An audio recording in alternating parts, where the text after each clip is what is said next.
Bonjour à tous, on va commencer une nouvelle vidéo. Aujourd'hui, ce sera une vidéo sur les théories. On a plusieurs théories, dont une grosse théorie. On commence par la grosse? Ouais, ça me va. Donc la théorie, c'est sur Whisper. Et si Whisper était en fait Le méchant.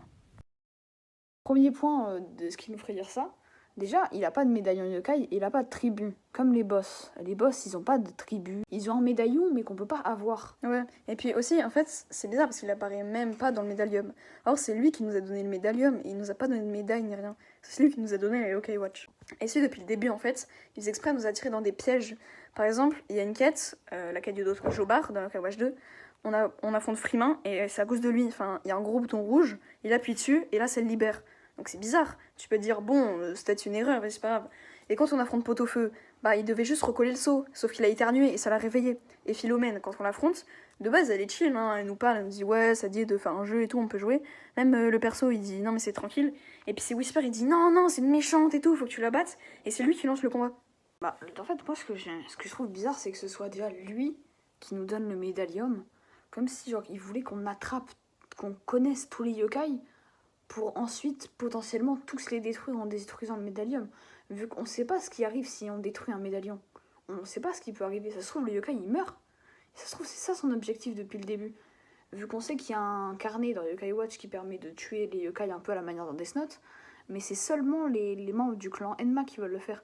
Et si le plan de Whisper, ce serait d'être le seul et unique yokai à régner sur ce monde?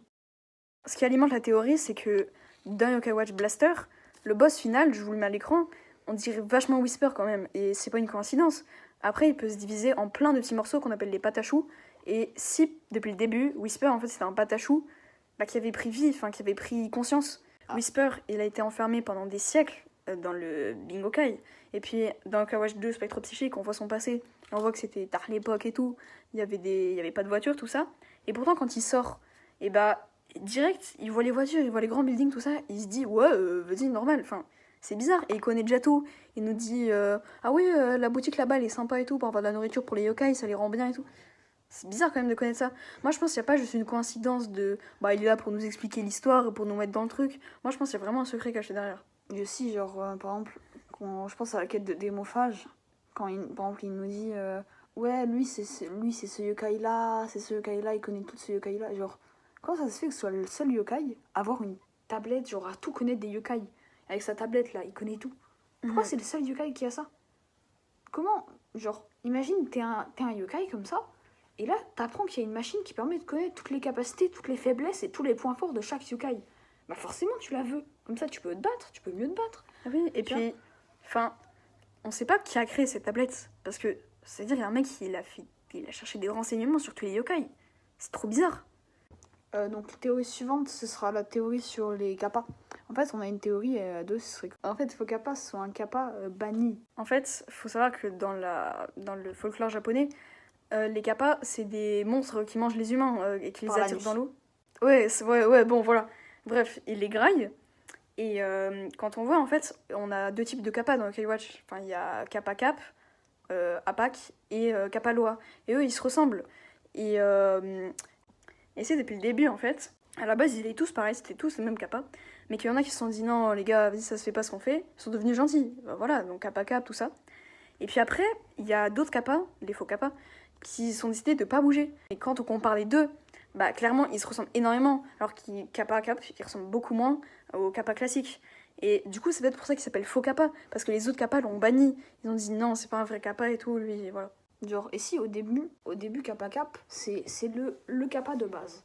Et que genre qu'avant, il évoluait en faux Kappa, et que maintenant il s'est rendu compte qu'il avait plus envie de manger les humains, et qu'il a eu envie d'évoluer, et il a évolué en Apak. Et c'est pour ça que faux Kappa, c'est un yokai classique qu'on trouve dans le passé. Ce serait parce que du coup, c'est un ancien Kappa qui a déjà évolué, et qui avait déjà pris l'habitude, tu vois, et qui a pas voulu continuer. D'ailleurs, dans sa description, on nous dit faux kappa. Ça, c'est un yokai, un vrai. Je pense que ça fait référence à ça. Ensuite, je vais vous parler d'un dernier yokai. Yokai, c'est Croquin. Pourquoi Croquin existe? Là, vous dites, vas-y, Croquin, vas-y, c'est juste un requin, c'est rien. Les gars, cette description, je vous la mets à l'écran. Il capture les enfants qui sortent de l'école pour les faire mariner avant de les dévorer. Enfin, c'est quand même bizarre. Des fois, il cache des trucs comme ça, bizarres. Et enfin, je trouve ça bizarre quand même d'avoir ça dans Yokai Watch. ça apporte rien, c'est juste creepy. Mais en fait, Yokai Watch a toujours été un jeu pour enfants qui nous apprend les trucs aux enfants japonais, comme à pas traverser au feu rouge, à pas sortir la nuit, des choses comme ça. Mais on voit que même dans ce jeu enfantin, il y a des détails cachés, il y a des détails qui sont pour les adultes. Et donc on peut clôturer la vidéo, je pense. Ça me va. Et moi j'ai un truc aussi à dire. J'espère que toutes nos théories, elles vont être... On va avoir une réponse dans Yokai Watch 5. J'ai encore espoir, d'accord. Level 5, 5, il y aura 5 Yokai Watch. Et c'est On espère. théorie, gamberge. Parce que là, il y a le vieux Holy Horror Mansion, là on a tous cru que c'était un Yokai Watch, et bah non. Merci d'être arrivé jusqu'ici. Likez, abonnez-vous, dites-nous vraiment si vous avez aimé, même si vous n'avez pas aimé, dites-le dans les commentaires. J'espère que vous êtes d'accord avec nous, voilà. On est là pour faire revivre l'édition sur Skywatch, alors les gars, foncez, abonnez-vous et likez.